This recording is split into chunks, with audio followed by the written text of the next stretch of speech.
personally, I'll hyper skip like 4 or 5 LR questions in a section, in just one section.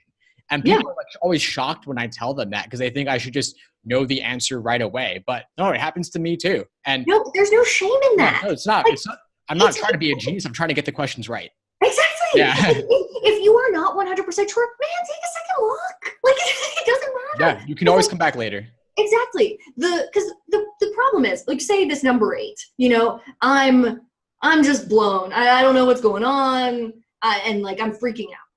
The real danger is not that I miss number 8. The real danger is 9, 10, 11, 12.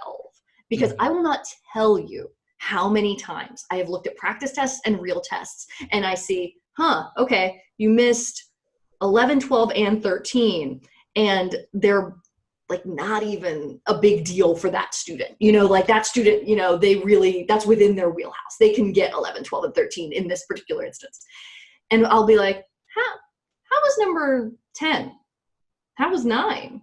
How was 8? You know, and then we find that's the question. And even though they got it right, they missed those ones later because their head was still on 8. Their head was still messed up of like, oh my God, but what if it was wrong? Da, da, da, da. Now I won't get into NYU.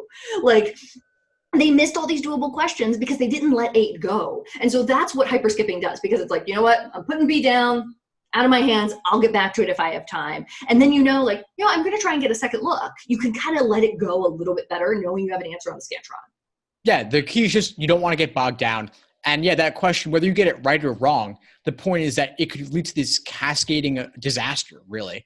And that can not only happen within one section, but then the rest of the test. I always hear from people after every LSAT that they scored below where they should have. And it's because what happened earlier affected what happened later. Totally. And hyperskipping is a way to avoid spending time and kind of contaminating your mentality almost.